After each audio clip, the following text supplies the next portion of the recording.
Today we're going to go over the final tweaks plus the programming of my Tiken RX4.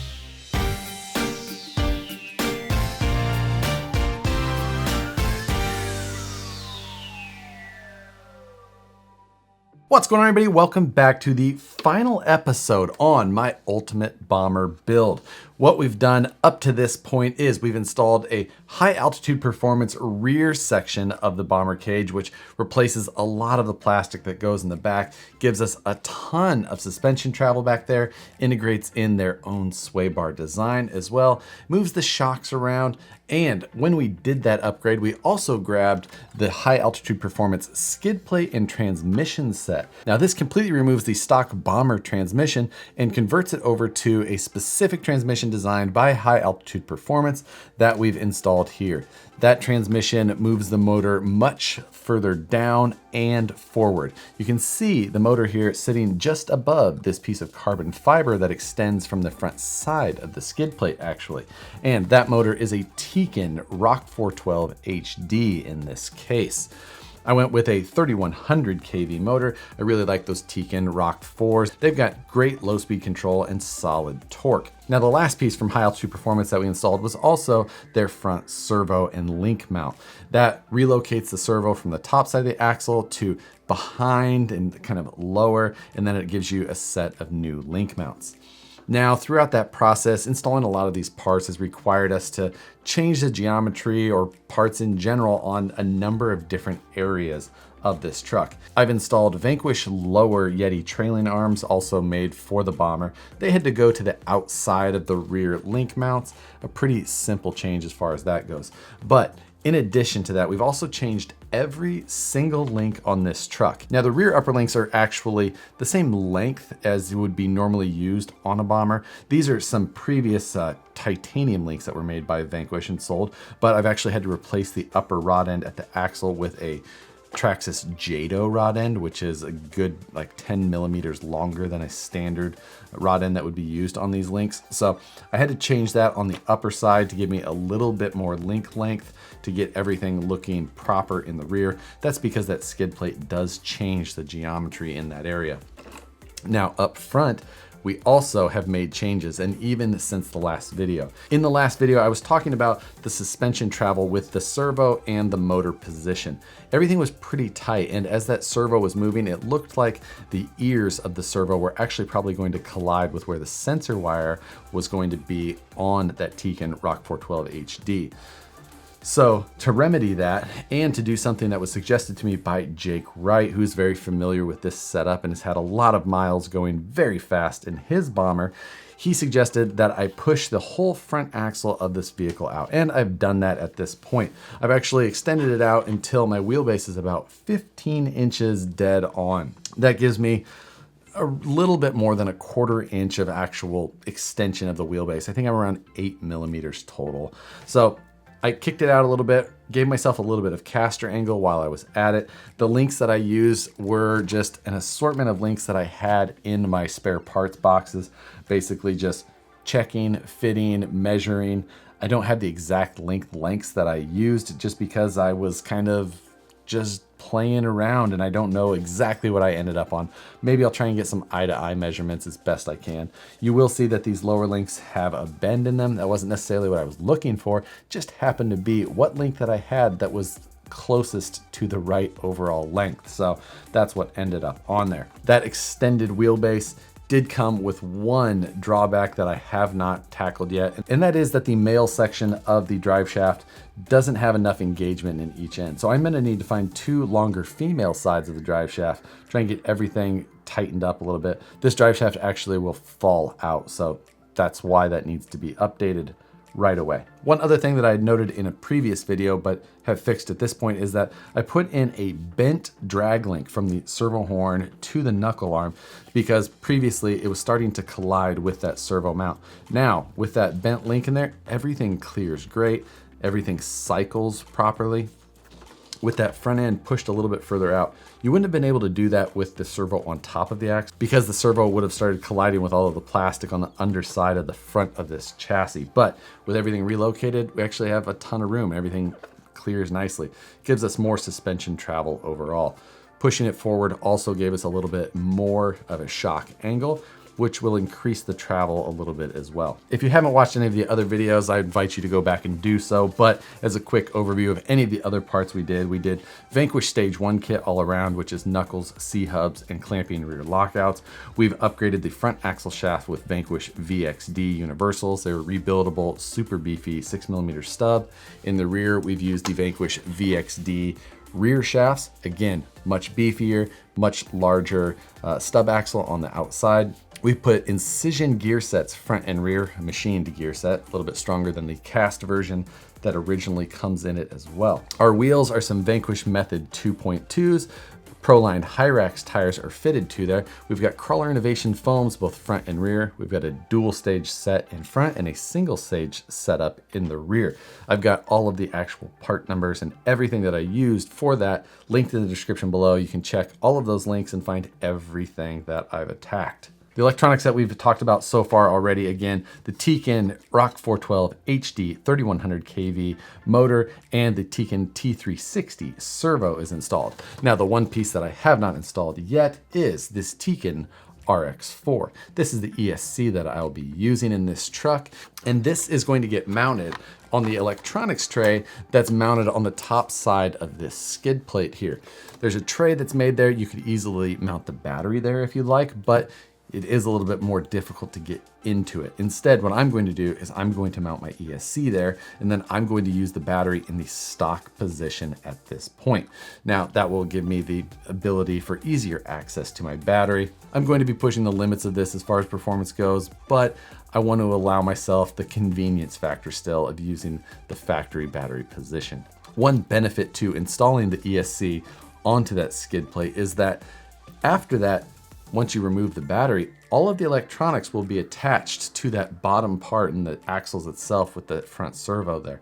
So everything kind of come out of the bottom and you'll have nothing attached to the top other than if I hook up the pigtail to the wiring that goes in the rear light bar. Now the RX4 has a lot of settings that can be tweaked. Now, using just the buttons that are on the ESC itself, you can go through and modify a really decent number of those settings, but you're never going to get near the level of the tunability that this ESC has unless you decide to plug it into your PC.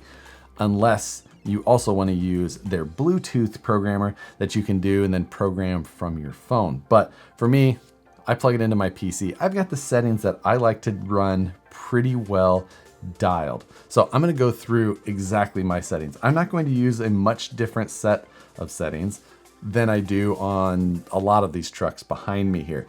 The only thing that I'm going to do is maybe turn down my drag brake just a little bit, but even so, I might not do much because with the bigger tires, heavier truck and overall, the drag brake, might be pretty effective about where I have it set. But we're gonna plug this in, and I'm gonna do a screen recording of the Hotwire app so you can see exactly the settings that I'm talking through. Okay, so in front of me here, I've got my little Hotwire USB, and this is plugged into a USB cord that's plugged into the backside of my PC.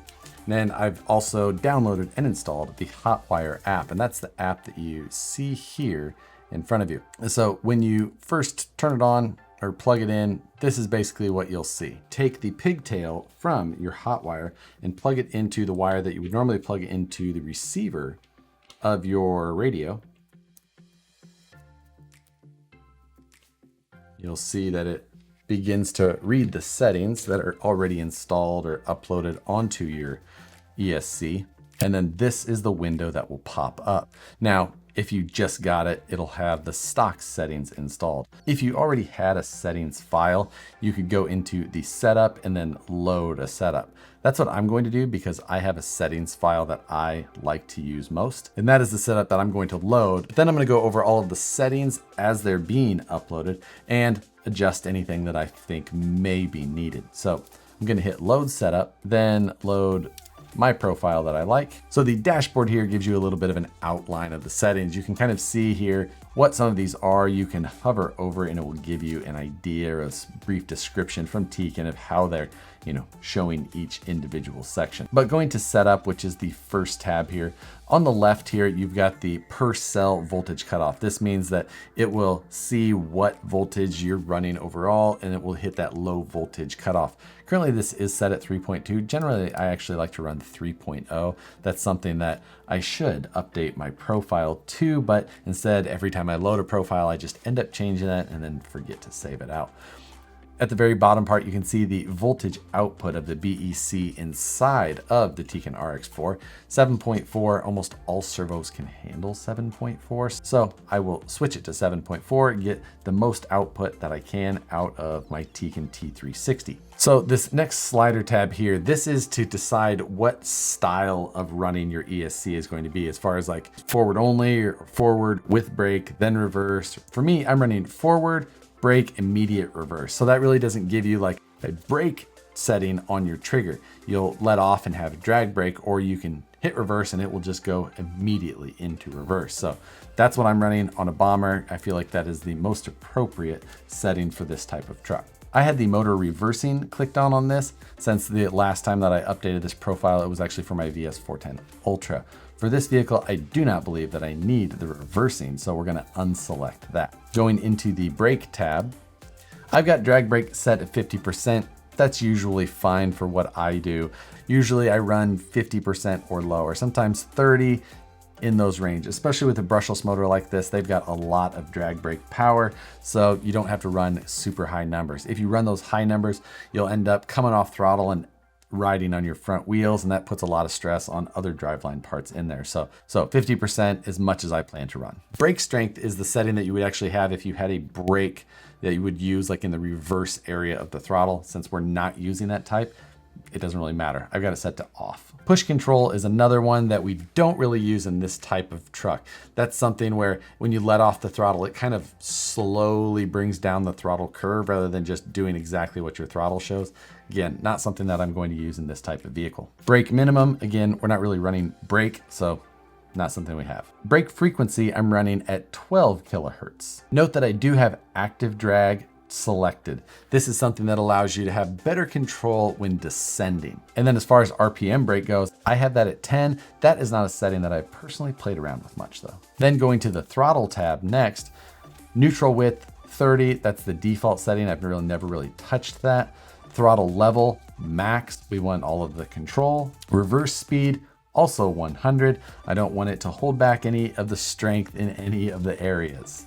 And throttle minimum, all the way at 0. I want the slowest startup that we can, so 0%. Throttle frequency, again, it's set at 12 kilohertz. This is the kind of smoothest throttle frequency that you can run. And reverse delay is set at 0.76. I believe that is also a default value that I do not adjust. Timing profile, this is something that I've never changed on a crawler, so it's set at the very lowest. Then the curves profile, I leave this at 3, which is linear. I like a linear throttle and reverse curve. If I need any expo, I usually dial it in my radio, so throwing it in the ESC, not something I normally mess with.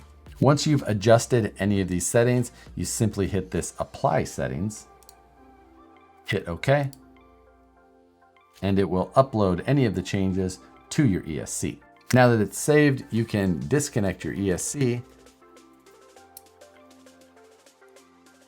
And now everything's been uploaded to my controller. It's all ready to be installed. Now you can always change these settings with it already installed in the vehicle by simply, again, plugging it into that same pigtail.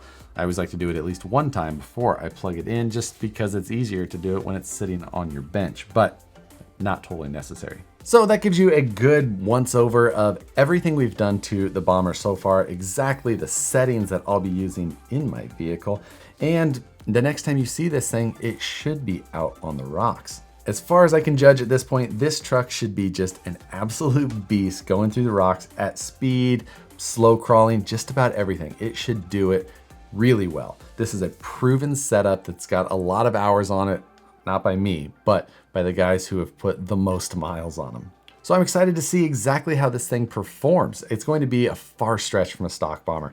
I do have a brand new inbox stock Randy Slauson version of the Bomber that maybe I'll drag out and we can do a little bit of side by side, but not going to be that impressive to see a stock bomber next to this thing once we're out on the rocks, but maybe that would make for a great video. I'm not much for comparison videos because it can all be skewed by just your single approach at a single rock each time. So I don't know that they're the best way to judge things, but if nothing else, just to see the visual difference and, you know, the center of gravity that should be pretty easily noticed, might be worth it. If you'd like to see the comparison stuff, let me know. Otherwise, we'll just focus on the actual running of this and have some fun on the rocks. Hopefully make some time for that soon. Been getting a good amount of running done lately, but dragging a 2.2 along just hasn't happened in quite a while. But a change of pace is always something fun. Hopefully you guys enjoyed the last update on the Bomber upgrade series. You guys will have to let me know if you've looked into any of these parts after the series. If there's anything you liked or didn't like, or one of the upgrades that you wish I would have done differently. But if there is, drop them in the comments below. I'd be really interested to hear what you guys think or which route you took instead. But with that, I'm going to get the ESC installed and get ready to hit the rocks. As always, thanks for watching. Hit the like button if you enjoy these videos. Subscribe if you're not already, and hit the notification bell so you see the videos as soon as they get uploaded. Once again, thanks for watching, and we'll see you on the next one.